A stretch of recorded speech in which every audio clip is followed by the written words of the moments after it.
Welcome to another episode of Fabricate. So on this episode, I'm gonna show you what I've done so far this week. So here's a picture of the motor, so you guys can see. You guys already knew it was mounted already, but it's fully bolted down. Transmission's fully bolted down, rear end's fully bolted down. So what I did this week, I got the headers all set. So like I mentioned on my other video, the headers were just sitting there with two bolts holding it in. So took those two bolts out, put the gasket in, put the new bolts in, crushed the gasket. Plenty of clearance against the shaft, the steering shaft. So I actually put some heat, that same tape that I put on the frame rail that I showed you guys in my other video. This stuff here, that's stick on heat resistant tape, or it's like fiberglass really. So I put that on there around the dipstick, because the dipstick gets pretty close to the header on there, just to be sure. I don't want anything getting too hot. So that goes all the way down. Dipstick's mounted. Use one of the bolts on the header as it was from stock. So everything up here is pretty much close to getting it started. I mean, I have a few wires to hook it up. Get the fuel pressure regulator that hasn't come in yet, and pretty much wire it to the ignition switch, and I should be able to fire this thing up. Now, I am working on the exhaust. Again, I'm waiting for exhaust parts. I did get my mufflers in today, and I'll show you guys what those are, but I'm still waiting for the actual kit. I bought basically a 2.5-inch stainless steel dual exhaust kit, and it's basically make your own. Mosquitoes everywhere. Basically make your own exhaust. So even if you buy the V8 Monster Miata kit, you're still gonna have to fabricate your own exhaust because they don't provide it for you. So best bet is to just buy an exhaust kit. I'm going with stainless just because I want it to last a little longer. Some of the cheap mild steel exhaust will last you a year and a half, and they'll start rotting already. So I actually bought stainless steel V-bands, stainless steel MIG wire, so I can actually weld with stainless, and stainless steel piping, stainless steel mufflers, and I'm gonna order stainless steel exhaust tips. So I'm gonna put the car up, but before, I'm gonna show you guys the shifter one last time.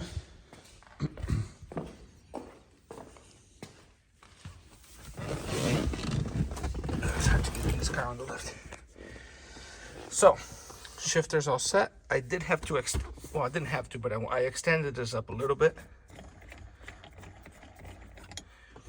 So basically this was about right here.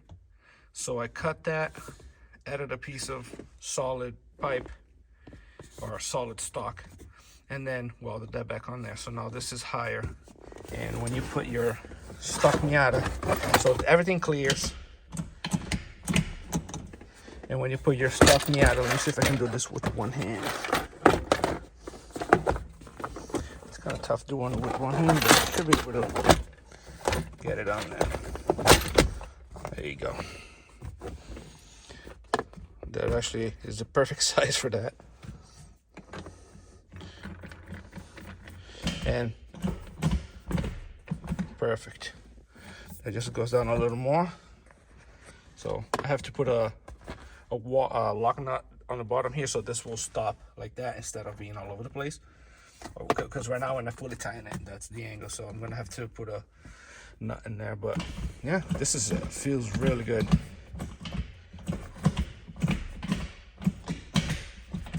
So yeah, that shifter came out awesome. I did have to, and I'll show you here.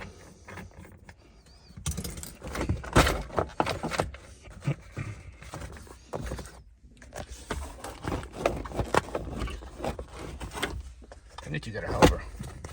This one hand thing is getting maybe we should get the wife out here. Hold the camera for me. She is a photographer, so she's used to the camera. But anyway, so on the inside of this, the actual, let me see if I can get this. The actual plastic that is part of the center console, I had to cut to basically leave a hole here.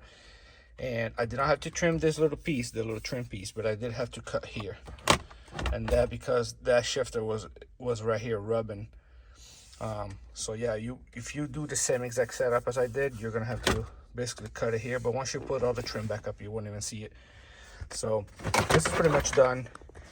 I am gonna make a plate that I can close this up, and I'm probably gonna self-tap 4 screws here. I might use these 2 here, but I might self-tap 2 screws here, or maybe I'll just use all 4 threads and I'll just make a cutout on the plate. But I am gonna plate this closed and probably put a piece of rubber here on the actual shifter, just to prevent a bunch of shit from coming in from the road or mice. I mean, nothing really stops mice, but just to protect it a little bit.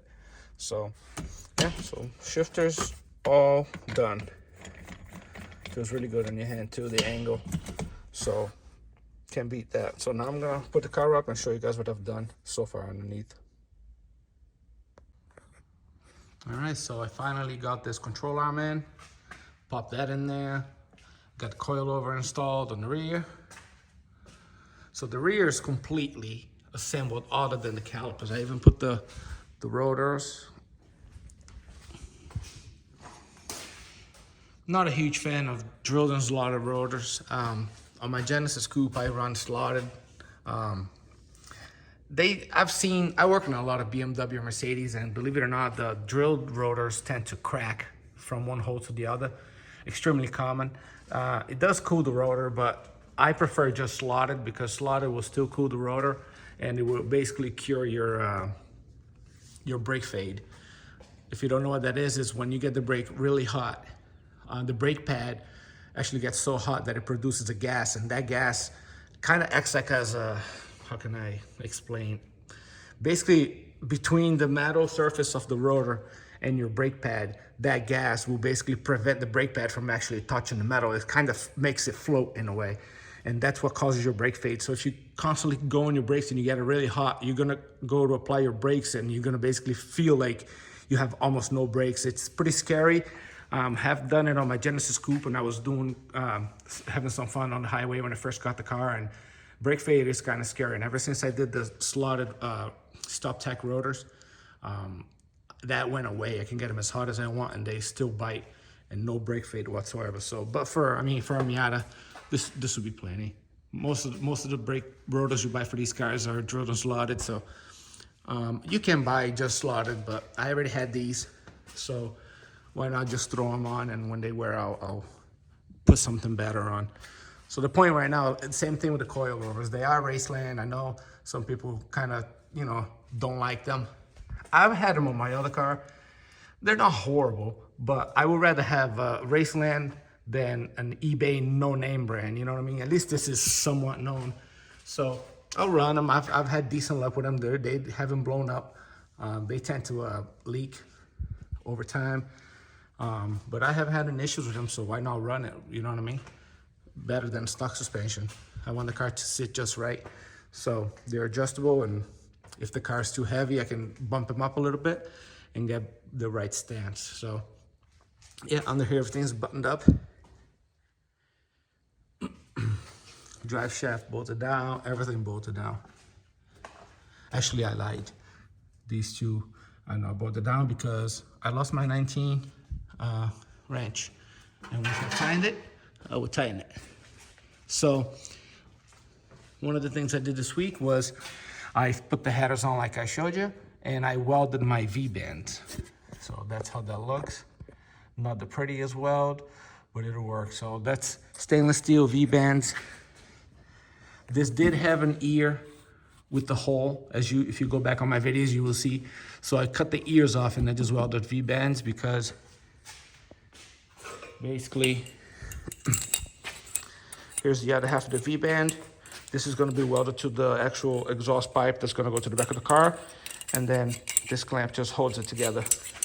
So it will kind of be like that. And the exhaust will just run down here and go back. It'll be a lot easier to install and remove. So they're all done. Now I'm just waiting for my exhaust to show up, my exhaust kit. and I can start working on the exhaust. I have too many projects going on. I picked up 10 generators. So one of the things I do is I actually pick up things either for free or I buy them cheap, and I just basically fix it and flip it, and then all the profits from that I just put it into my own projects. You know, that way I don't have to take money out of the house fund. It works out really good. So I get to have my fun projects and at the same time pay the bills and put money in the bank. So if you guys have the ability to do that, go on Marketplace, Facebook, pick up a bunch of lawnmowers, push mowers, anything, fix them up. Most of them is just a carbureted clean, really. People throw a lot of things out that they shouldn't throw out. And just fix it and flip it, take that money, put it right back at your projects. That's how I pretty much fund most of my projects, really. So I'll show you guys the muffler. I went with the Flowmaster Flow FX. I saw decent reviews on it, but the reason why I got it was because it was pretty cheap, actually, because this is actually stainless steel, and for two of them, it was only like $100. So it's like $52 a piece. So for stainless steel and the actual sound, you know, it's a known brand. So I don't see how you can make a 5-liter sound bad no matter what you do with the exhaust. They all sound good. But for $100 for two of these, I couldn't pass it up. So got stainless mufflers, stainless piping, stainless steel welding wire. So that's gonna be interesting to fabricate an exhaust for this thing, but we'll get it done. So I plan on, let me see if I can focus here. Come on, phone. There we go. I plan on putting the mufflers here and then making another cutout here and another cutout here, and I'm gonna do dual, so basically a quad tip, 2 tips here and 2 tips here. Most people with V8s will just do one in each side, but I like to be different. I'm gonna do quad tips. So I think that's gonna look pretty sick. You don't see a lot of those. But yeah, I actually got a decent amount done this week, considering I didn't get all my parts. Shipping and delivery right now, it's pretty delayed. For some reason, it's been taking longer to get things. So, but it's all right. We'll keep going. There's always something to do. But yeah, this is the update for this week. Guys are doing all right, and hopefully in a week or two we'll be doing our first start, which we're pretty close. I just gotta get that fuel pressure regulator installed, which is gonna be another video, and we can fire this thing right up and hear this thing run, possibly with the exhaust on it. So yeah, I appreciate you guys watching. Don't forget to subscribe, share with your friends, and see you guys on the next one.